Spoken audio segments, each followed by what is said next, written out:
So it's mid-May and the cautious reopening is underway. Are we moving too fast or not fast enough? What happens if COVID-19 cases spike again?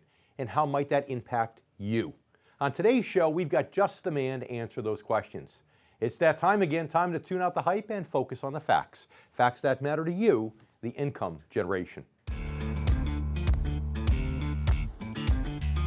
Let's get started. Get ready to separate reality from myth. Joining me right now is Sound Income Strategies founder and CEO David Scranton. They've created a new type of inflation, and although markets have always been an emotional place, they seem to be even more of an emotional place these days. Jeffrey Small, market watcher, is with me. Stock market dynamic is getting ready to significantly change. So let's bring in our co-host, Jeff Small, president of Arbor Financial Services, and also the brand ambassador for the Retirement Income Store.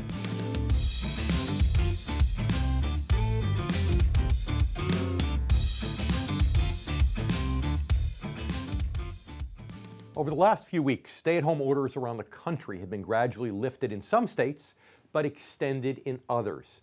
Meanwhile, more than 80,000 Americans have died so far, and a record number have filed for unemployment. Worries for the economy and for people's health are driving the two biggest questions on everyone's mind. When will things get back to normal? And what will normal even look like?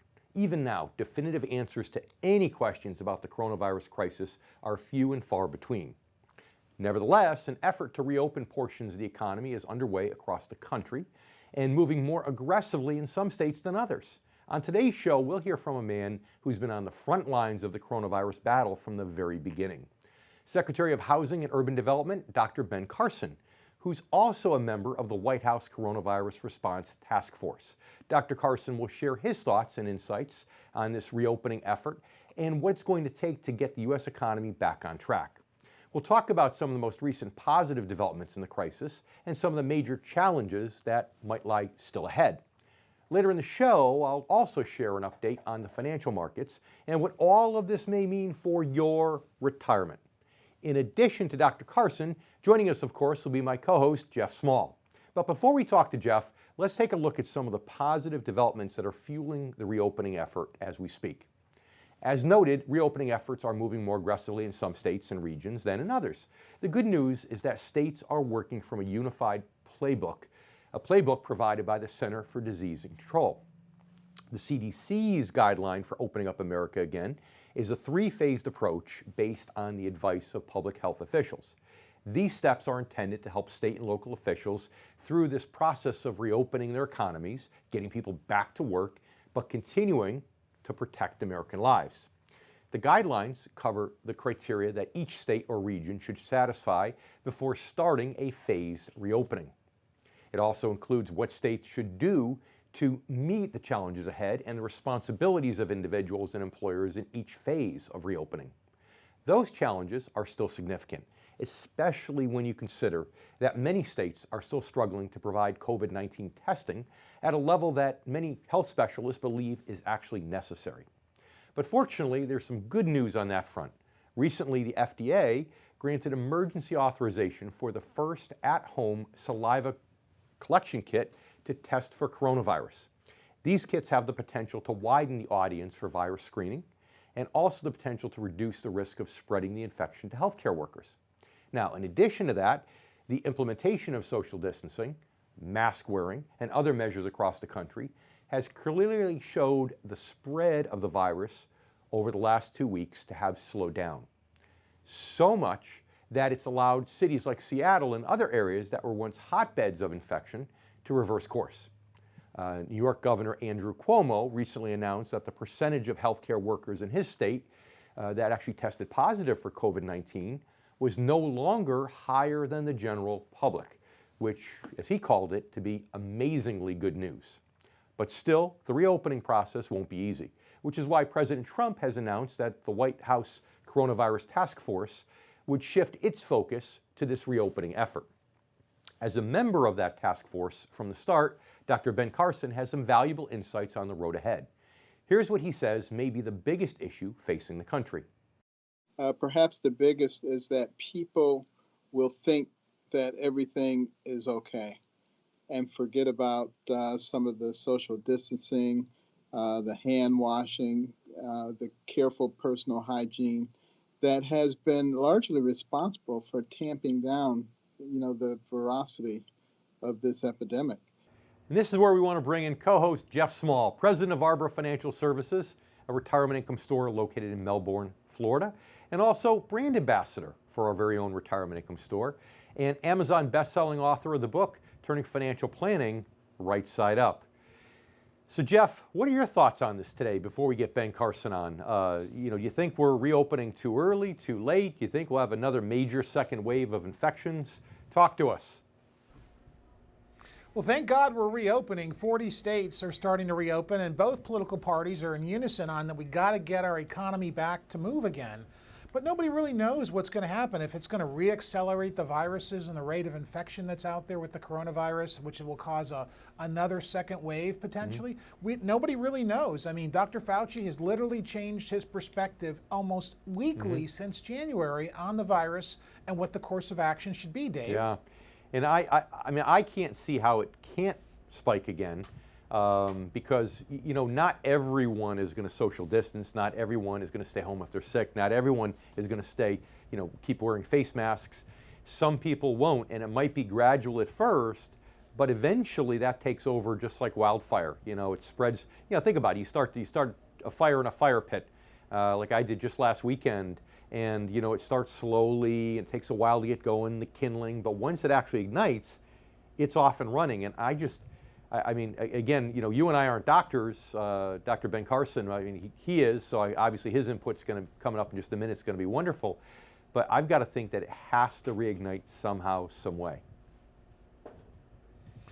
Well, I think that it probably will ignite. I mean, it really hasn't gone away. It's still growing globally. Even though the rates of infection have been dropping or leveling off here in a lot of different locations. I think what's going to happen going forward, though, is if we can practice, protective forms of distancing, businesses are going to realign. Grocery stores have put up plexiglass in between themselves and the checkout people. People are walking around in masks. People are washing their hands more. They're not going to shake hands. This will all be good for curtailing the potential of the reinfection of the virus accelerating again. But I think we're not going back to the way we lived before, unless the virus completely goes away. So we're all going to have to make adjustments here if we want to stay in business. And people are dying to open up their doors for business. They can't wait. I know. And it's interesting because I hope you're right. I do hope you're right. And I don't think it'll spread as quickly as it did last time because back then nobody knew what to do. We were all kind of clueless with this. I don't think we realized how big of an issue it really was at the very beginning. But again, I just hope you're right with this because if there is a second wave of infections, then obviously economically that creates a big issue. We've talked a lot about 30-40% negative GDP growth, GDP shrinkage essentially in the second quarter. And that's with the second quarter being reopened for half of it from mid-May through June.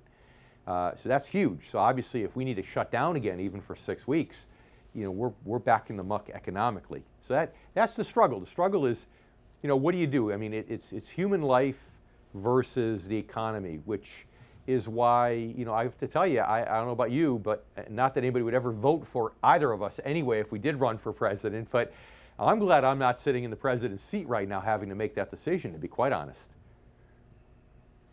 Well, I think President Trump has really kind of delegated it to the states in terms of reopening and structuring some things, and he shielded himself really from making a bad decision if the virus reignites. It's kind of, and I don't think he has the ability to tell the states, look, stay open or shut down. Constitutionally, he can't really do that. So it's got to be both parties working together. And I thought that both parties have worked really well together, except for some of the barkers on the left. Don't shoot me for saying that want to vilify Trump for everything. I think he's done a phenomenal job. I give him very high marks for him and his team and what they've done and how they've handled the situation. He was the first leader to step up and say, we've got to open up businesses again. We've got to get back to work. And then Governor Cuomo started saying that, and Gavin Newsom, the governor of California, started saying the same thing. So we're now at that point where we've got to start doing this because we are in a depression economically, and we can't allow that to continue, Dave. Yeah, later on the show, I want to talk to you about that too, with the depression and And even if we come back so slowly, this so-called U-shaped recovery everyone's talking about, what that means. But you know, just psychologically, I mean, I don't know about you, but I've come across people now who are kind of at their wits' end. You know, God forbid they ever get arrested and end up in prison for a period of time. They'd probably be, you know, found hanging from a light fixture after a couple of weeks. But there are a lot of people who are really in a difficult place emotionally right now because they've quarantined, because they can't do the things they like to do. They don't have that human interaction. And as a result, you have to think about, you know, how much mental illness there could be because of this, how much, if we really kept quarantining in isolation for that much longer, suicide rates. So yeah, people, on one hand, people might die from getting infected when we open up, but also people might die from not opening up, if you know what I mean, right? So how do you balance that? Well, I think we are going to see a massive shift in the socioeconomic policies legislated by government, and fiscal stimulus is going to have to lift up businesses that aren't part of the equity markets, that don't have the credit market access.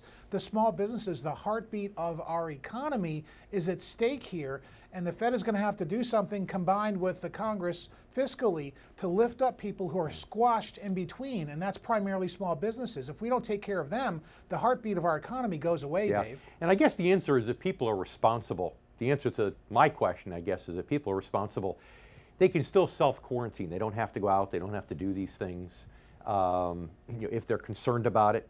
And as a result, you know, they can make a decision. Is the risk of death from depression, living death, worse than, you know, the risk of being the 1 or 2% that get coronavirus and actually don't survive? And that's a decision that individuals can make. But at this point, we need to take a commercial break, and when we come back, we're going to have our interview with Dr. Ben Carson. I can't wait to hear what he has to say. So stay with us. We'll be back here in a moment, coming up on the Income Generation.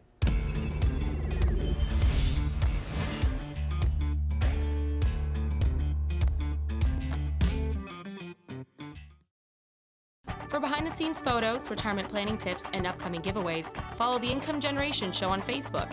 And don't forget to subscribe to our YouTube channel to watch video clips, guest interviews, and to catch up on past episodes.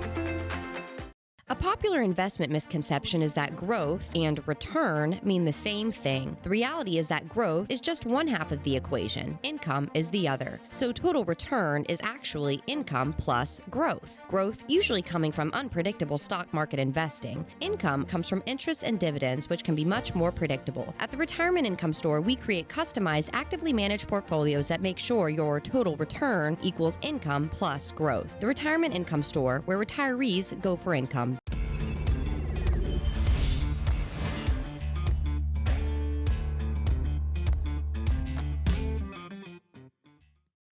Despite the positive developments driving reopening efforts, there are still many challenges and concerns, particularly when it comes to this issue of testing. There are some prominent public health specialists that say far more testing is needed overall, and that states still don't have the supplies they need to make that possible. Others say a more detailed and comprehensive plan is needed to ramp up testing and to make it available in the areas that need it the most. So if testing is in fact insufficient, that could mean that we're going into this reopening without really knowing just how prevalent the virus may still be here in our society. Sure, infection rates have declined, but they haven't disappeared, nor will they. As our guest, Dr. Ben Carson, will talk more about, people need to understand that the reopening isn't really about defeating the virus, it's about learning to live with it. And that carries some significant psychological challenges. One is that many people won't understand this concept, or that they may simply outright reject it. Rather than cooperate with the gradual easing of safety measures like masks and social distancing, they'll rush right back into old habits, which absolutely could increase the possibility of infection cases spiking again in various areas around the country.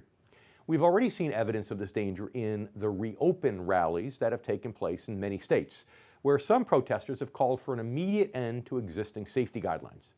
Now, while we can all understand their frustration, there is fear that the widespread rejection of ongoing safety measures as we reopen, in a worst-case scenario, could take us right back to square one.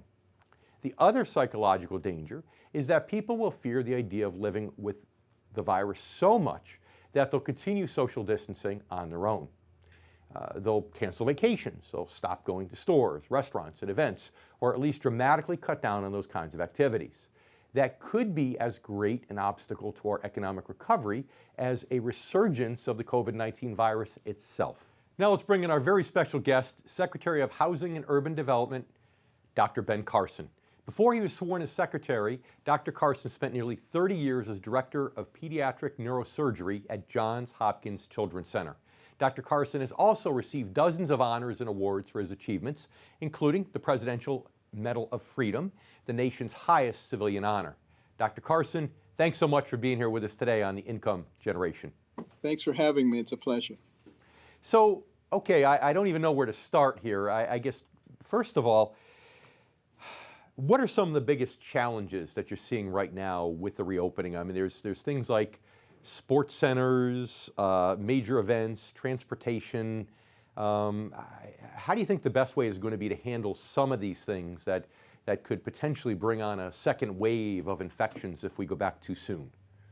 Well, we have a plethora of challenges. There's no question about that. But perhaps the biggest is that people will think that everything is okay and forget about some of the social distancing, the hand washing, the careful personal hygiene that has been largely responsible for tamping down, the ferocity of this epidemic. And we have to realize that what we're doing is actually learning how to live with the virus, because we basically have a couple of choices. We can say, let's all just shelter in place until there's no more virus. And of course, there'll be no more economy either, and more people will die than would have died from the virus. So that doesn't make a lot of sense. So what does make more sense is let's take what we've learned about the virus and let's use that in conjunction with our logic and common sense in terms of reopening the economy so that people can have a livelihood. Mm-hmm. It's funny. At the beginning, I think before the last 4 weeks or so, I had the concern that people wouldn't take it seriously. I felt like maybe 6 weeks ago people weren't taking it seriously. And I even on television said, the problem is we're the land of the free and home of the brave. We're not used to being told what to do. There's some other countries where maybe they're more accustomed to it, where you could take more draconian measures, and people here just won't do it. But after being trained, if you will, by you and everybody else who's worked so hard in the federal government to train us, I see now everybody's walking around with masks. They're taking it very, very seriously. So hopefully people won't get reckless as they go back. So assuming they don't, assuming they still take this seriously, but we start to open up again, when you consider all the factors, you consider testing, you consider treatment, you consider this infection curve, do you really believe that we can reopen in stages without having a significant probability of having another setback, a major setback? Yeah, absolutely. If in fact we do that, and that's a big if. But I recognize that we're also going to be paying very careful attention to the various localities as they open up. And if we see signs of spiking, significant attention will be directed to them immediately. We won't really allow it to get out of hand. And that's something else that's been learned, during these last few months. So in the lag time, by time your statistics actually show that an area is spiking, is that about a 2-week lag time or so by the time you get that data and then can actually take action on it, would you think? Or less, 2 weeks or less. Because obviously everybody's going to be at a heightened attention. So things are going to come to light a lot faster than they did the first time around. I've got to think this is the most difficult thing that President Trump has had to do so far in his time as president. I kind of, when I think about him trying to make these decisions, at the end of the day, he's trying to make a decision with the economy versus human lives. And it's so hard because you can't put a dollar value on human lives. But even then, to be fair, you have to think about, what will the mortality rate be if people are locked up in their houses for another 6 months? The depression rate, the suicide rate. So there's no easy equation here. And when I think of the president trying to make this decision, I think of that famous video when President Bush, the second President Bush, was in office, when he was in with a bunch of school children, and somebody came in and whispered in his ear that the World Trade Center just got attacked. That has to be how the president's feeling right now to a certain degree, that same type of pressure. Well, not only that, but having done such a magnificent job at getting the economy in a very strong position, and that was something he really loved to talk about, and then to see it all crumble before your eyes, for one thing, it does bring some degree of humility because you realize that you can't control everything, but he has really, I think, stepped up to the plate and responded well, recognizing, and I've talked to him about this, that no matter what he does, he's going to be severely criticized. So what you have to really do is what is right. Do the right thing. And in the long run, that's what's going to work. Yeah, and the problem is, with this kind of thing, because it's not formulaic per se, there's all this gray area, you're never 100% sure you're doing the right thing. And then also, you're never 100% sure what kind of spin the history books are going to put on it after the fact. So we need to take a quick commercial break. Dr. Carson, if you'll please stay with us. I want to have you back in our next segment. And you stay with us too. We'll be back here in just a moment, coming up on the income generation. We'll be right back.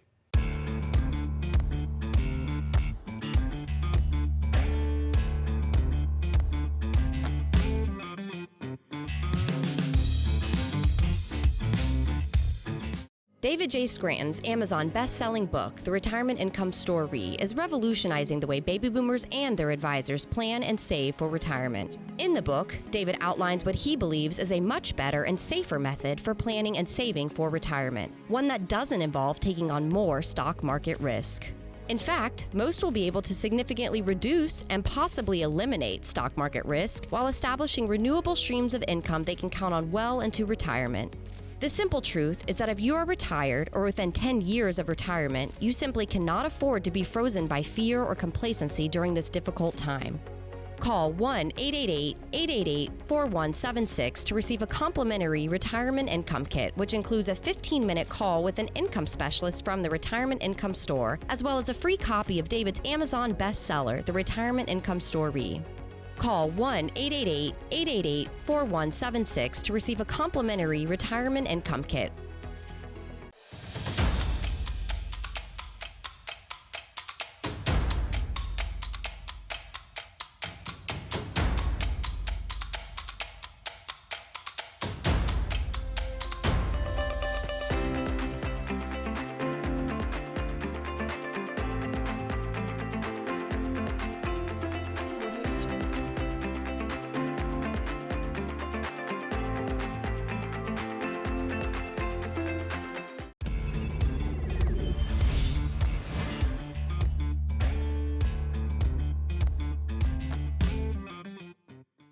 It seems like a lifetime ago, but it was only October when the U.S. unemployment rate actually fell to its lowest level in 50 years. In fact, it's a testament to just how devastating this crisis has been, and that we now have the highest unemployment rate since the Great Depression. And it only took a matter of weeks for us to get there. A few more weeks of economic lockdown on the scale that we've had since mid-March, let alone a few more months, would obviously make matters much worse. Devastating numbers across the board underscore the urgency of moving now to reopen the economy, in spite of the many challenges and uncertainties that are involved. As you may have heard, in addition to record unemployment, the GDP shrank by nearly 5% in the first quarter of 2020. Now, sure, that's bad, but even worse when you consider it was based on the economy being shut down for really only about 2 weeks in the first quarter. Estimates for shrinkage in the second quarter range as high as 30 to 40%, which are numbers that surpass even what we saw during the Great Depression. Fortunately, the Federal Reserve moved quickly to combat this crisis, as did Congress, with its passage of the $2 trillion Coronavirus Aid, Relief, and Economic Security Act, also called the CARES Act. More federal measures will likely be necessary, and so far, these efforts have been enough to prevent a full-scale major stock market correction. Yes, the market initially fell by nearly 40% as this crisis ramped up in March, but it has since regained at least 2/3 of those losses and experienced far less volatility despite the economic picture only getting worse. It seems like Wall Street has been investing a lot of hope in government relief and in the process we've made battling the virus so far, but seemingly almost ignoring the true scope of the economic damage that's actually being done. Now, as I've said previously, I don't think they'll be able to do that for good, and I'm convinced we have another big shoe to drop where the stock market's concerned. We'll talk more about that coming up in a bit with Jeff Small.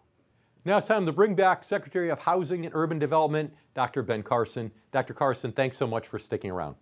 A pleasure. So the CARES Act has helped a lot of individuals. It's helped small businesses. It's gotten funded now a second time with an additional tranche of money just a couple weeks ago. Do you think that more will eventually have to be done by Congress as we go through this reopening of the economy? Well, the principle that we have to keep in mind is that this whole thing started on the back of an extraordinarily strong economy. This is very different than 2008, which was on the back of a very weak economy. So what we have to do is bridge the gap. We have to make sure that we keep the economic infrastructure strong enough so that when we have gotten past the bulk of this epidemic, we can resume activity. Now, some things will be destroyed. It's sort of like a forest fire. Comes in there, a lot of the underbrush is burnt off. But it does provide an opportunity for a lot of other things to spring up. And they'll spring up a lot faster because the fundamentals of the economy are solid. Okay. Now, I know also that as Secretary of HUD, you've been really an advocate for perhaps some of the poorer folks in our country that really, because sometimes their housing is such that they can't socially distance in the way that a lot of us can, so they're more exposed. What are some of the special things that you've been able to do for them? Well, we have really focused on the affordability of housing because that is what is causing the big problem. That's why people don't have choices, because things are so expensive. They're all congregated in one area. So that's why a lot of our policies are now directed at finding ways to remove the obstacles that keep us from being able to use, quite frankly, a lot of very ingenious inventions. We're an innovative society. And, some of the tiny houses, the modular houses, the 3D printable houses, the accessory dwelling units, there's a whole host of fabulous things that are actually quite nice that cannot be utilized because of some of the regulatory barriers. We're in the process of trying to remove those barriers and provide people with the opportunity to be able to use them. And, you even look at a lot of the millennials who are having difficulty being able to buy something because it's so expensive. But they would be able to afford, let's say, a manufactured house that has 2 or 3 bedrooms, 2 bathrooms. Actually, pretty nice. Doesn't look anything like a trailer. Yeah, I've seen some of those. They are surprisingly nice. They really are. And they accumulate value just as fast as a site-built home. So you can use that as your starter, and 5 years later, move on up. That's right. So let me ask you this. With any crisis, obviously, people learn lessons because there's really no playbook for a crisis or a black swan event, as I like to call this. What do you think is the most important learning that perhaps you and the White House had trying to manage this crisis over the last 8 weeks? Oh, boy, that's a loaded question. There's a lot of things to be learned, but I'll tell you the thing that for me has been the most impressive is that when I look at the areas that are successful, they tend to be places where you have cooperation between federal, state, and local governments, where they're not fighting each other and trying to demonize each other. And, that's one thing that really characterized the rapid rise of this nation. People were actually willing to work together, and they saw us as a united group.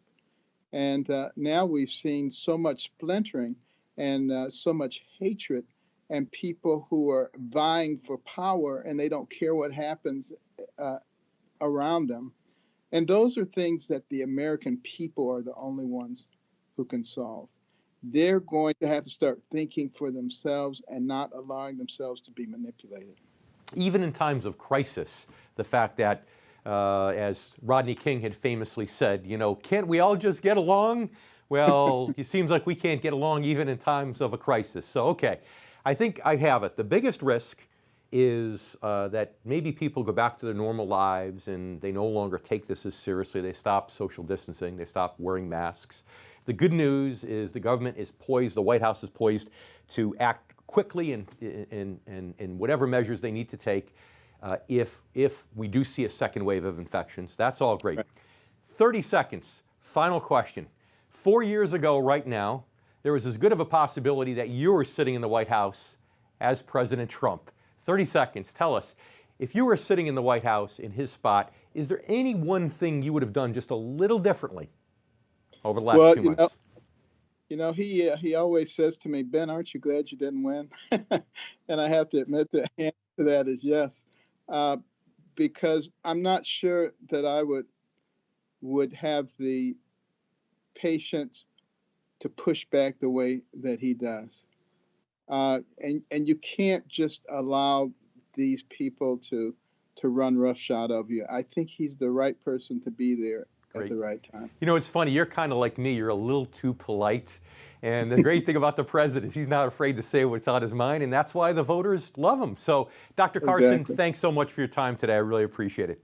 Thank you so much. And you stay with us too. We have a lot more coming up in just a moment, right here on The Income Generation.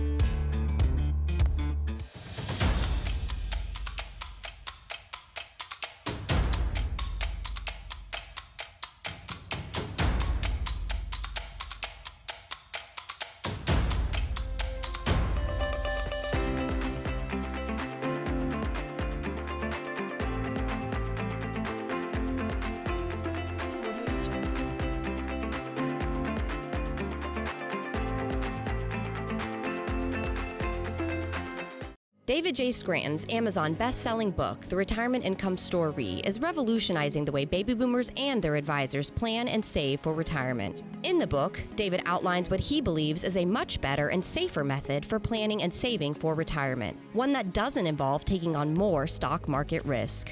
In fact, most will be able to significantly reduce and possibly eliminate stock market risk while establishing renewable streams of income they can count on well into retirement. The simple truth is that if you are retired or within 10 years of retirement, you simply cannot afford to be frozen by fear or complacency during this difficult time. Call 1-888-888-4176 to receive a complimentary retirement income kit, which includes a 15-minute call with an income specialist from the Retirement Income Store, as well as a free copy of David's Amazon bestseller, The Retirement Income Story. Call 1-888-888-4176 to receive a complimentary retirement income kit. Welcome back to The Income Generation. I'm David Scranton, and I'm here with co-host Jeff Small, owner of Arbor Financial Services in Melbourne, Florida, and brand ambassador of our very own Retirement Income Store. So Jeff, first of all, I owe you an apology because unfortunately, due to technology and a certain circumstance regarding the interview with Ben Carson and security issues, we couldn't do it together.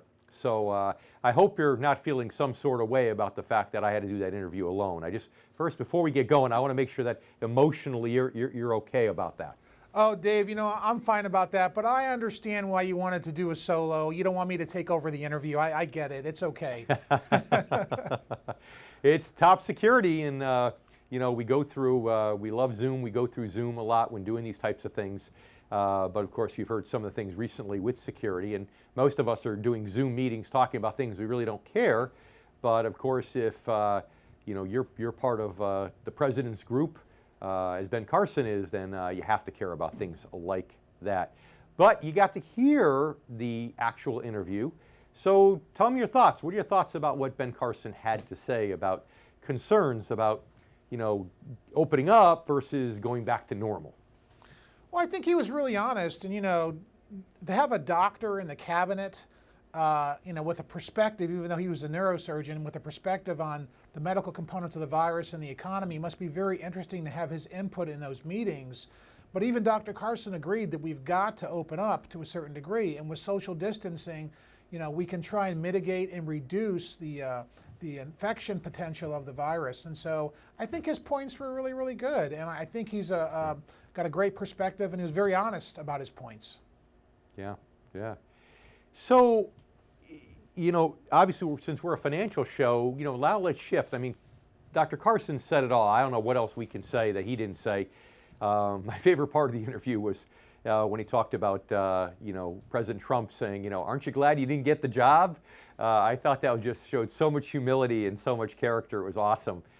But, the economy, was during the Clinton campaign, that it was voiced, it's about the economy, stupid. And now all of a sudden, of course, the economy went from being fairly strong to being in the toilet. How much will this reopening, help the economy and therefore the financial markets? That's really the question that our viewers and listeners want to know.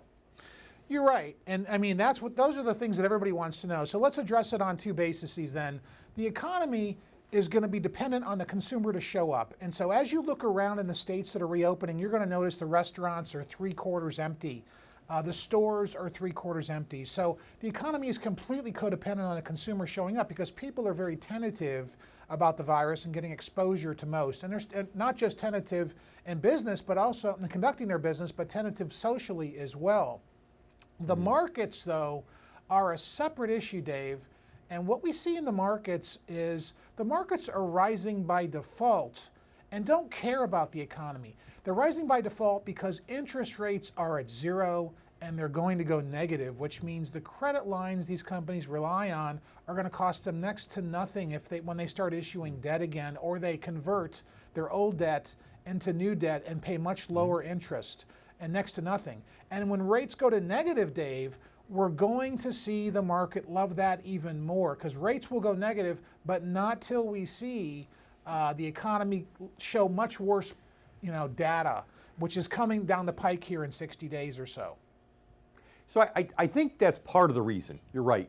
But I have a tough time believing that's all of it because interest rates being at zero is great because companies can borrow money and there's no cost to carry. But at the end of the day, to me, that can't be the only thing.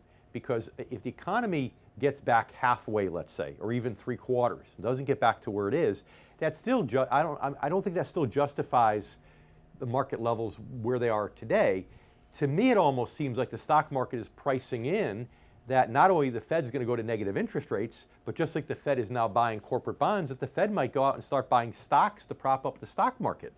That seems to be there has to be a little bit of that priced into the market, not just negative interest rates, don't you think? There is. The Fed has destroyed assessing fair value of stocks. They've destroyed it because in every press conference they've said they will do whatever it takes.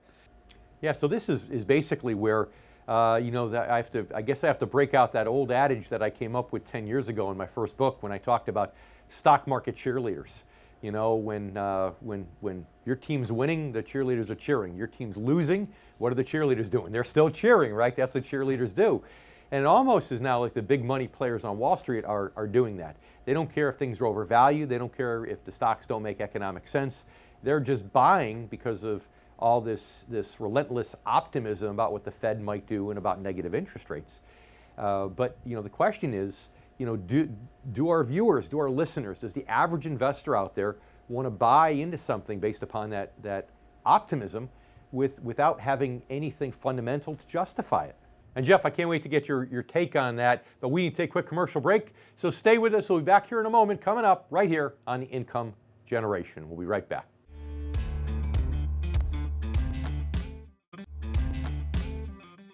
Hey, this is Jeff Small back with Dave Scranton on the Income Generation. And Dave, we were talking earlier about, does the average investor want to be invested in the market with such weak economic fundamentals, even though the stock market appears to be completely divested from the economy in general? The answer is no, Dave. They don't want to be invested right now. Yeah. And it's funny because all the advisors are out there are saying, hey, hang in there, don't get out now. Whereas if those who did that when warning signs came up in 2007 or early 2008 ended up writing it down an entire 56%. And there's a reason the rich get richer. They have cash reserves, right? And so the rich don't follow what the average financial advisor says about staying fully invested at all times. The rich know that they have to have cash reserves so that when real estate drops, they buy real estate. When the stock market drops, they buy stocks. Why isn't that average investors aren't taught that? I know we teach it, but why is it no one else in our profession does that? Well, I think from the rich's perspective, you got to have money to make money, but the average investor, our culture has ingrained into us, and even as financial advisors, it's ingrained into them that the market is always the panacea and the be-all end-all. And you and I know as market historians, that's not the case. But I think that, for the greatest wealth inequality we're going to see between the middle class America and the wealthiest 1% is getting ready to occur. And the reason it's getting ready to occur is because we have unprecedented economic stimulus. Look at these numbers, Dave. $4 trillion by the Fed in 3 weeks. It took us 4.5 years to do that in 2008, and they did it in 3 weeks. $2 trillion by the Congress passed fiscally, and another $3 trillion on deck in the House right now. These are unprecedented economic measures, Dave. And those printing presses are rolling. They're just, more so than 2008, 2009 during the financial crisis. So then we get to the other side of it. How does this resolve itself in the long run? Yeah, you're right. People, when advisors say, well, you can't sell now. If you sell now, you're locked in your losses, even though the losses they shadow in comparison to, what they saw just 2 months ago in the middle of March when the market bottomed out. But still, the question then becomes, how does this whole thing unravel itself? And that'll be interesting. I think perhaps even next week's episode we should talk a little bit about that. In terms of, this whole modern monetary theory that we can just keep taking on this debt forever and it doesn't matter. Eventually, there's got to be a day of reckoning. And our clients are concerned about that, even though it seems like most financial professionals aren't. Yeah, I think if you're a financial professional and if you have a relationship with a financial professional, I think you have to realize that the responsibility for keeping your money out of risk is your responsibility, because it's always easier for a financial advisor to risk your money when they're taught that you've got to be in risk and there aren't any other solutions to that. And so you've got to be very mindful as an investor, listener, watcher, whatever. Jeff, that's great advice as usual for our listeners, our viewers. And we take another one of those commercial breaks, so stay with us. Great words of wisdom from my co-host Jeff Small. We'll be right back in a moment.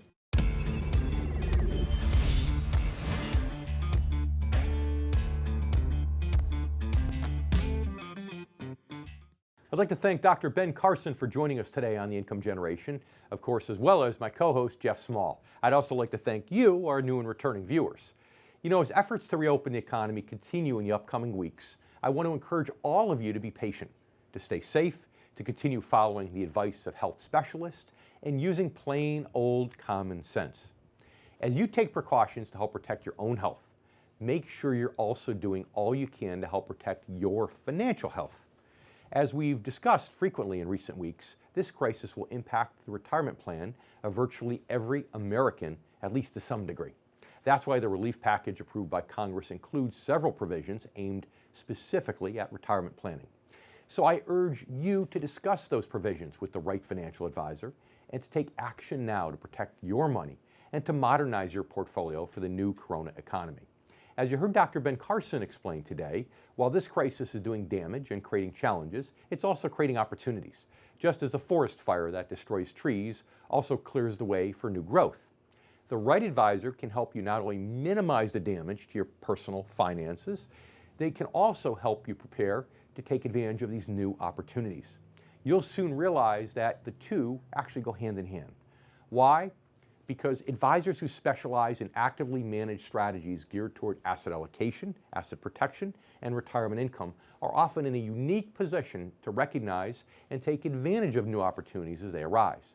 They have the tools and knowledge to simultaneously try to protect your money, to maximize your income, and potentially grow your portfolio through strategic reinvestment regardless of market conditions. However, it all starts with information. With that understanding, just as the current health crisis is probably still far from over, the economic crisis probably has a long way to go also. Thanks for watching. If you're close to retirement and you really want to know how to protect and maximize your money, it's absolutely essential that you stay informed and up to date. And right here is where you can do it on the Income Generation. I'm David Scranton, and we'll see you next week.